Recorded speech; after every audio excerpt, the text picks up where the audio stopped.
बहुत समय पहले की बात है। एक गाँव में एक किसान रहता था। किसान बूढ़ा था और उसकी पत्नी सुंदर और जवान थी। किसान की पत्नी को हमेशा ये लगता था कि उसकी शादी बूढ़े आदमी से कर दी गई है। यह सोच सोचकर वे हमेशा दुखी रहती थी।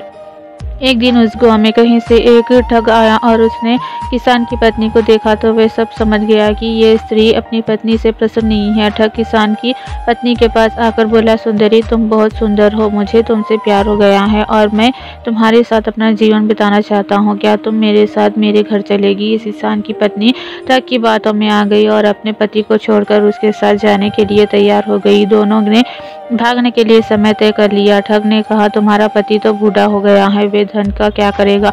तुम अपने साथ घर में रखा धन और जेवर भी रख लेना, वो भविष्य में हमारे बहुत काम आएंगे। स्त्री उस ठग की बातों में पहले ही आ चुकी थी और उसके कहे अनुसार उसने घर में रखा धन और जेवर भी अपने पास रख लिया। इस रात्रि में जब उसका पति और पूरा गांव सो रहा था तब ठग के साथ घर से भाग गई। सुबह होते होते जब वे गांव से बहुत दूर निकल गए, रास्ते में उन्हें एक बड़ी नदी मिली। ठग ने सोचा, मैं किसी तरह इसका धन लेकर इसी नदी यहीं छोड़ देता हूँ। ये स्त्री वैसे भी अधेड़ उम्र की हो चुकी है, मेरे पास धन रहेगा तो कई जवान सुंदर स्त्रियां मिल जाएगी।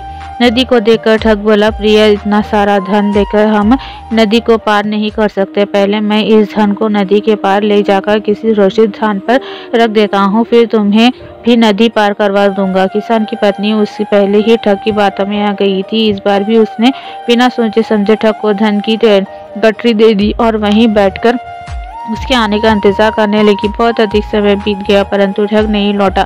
अब किसान की पत्नी को सारा माजरा समझ में आ गया और अपना सब कुछ लूट जाने के दुख से नदी किनारे बैठकर रोने लगी। उसी समय एक गिदड़ी मुंह में मांस का टुकड़ा लेकर स्त्री के सामने में से गुजरी।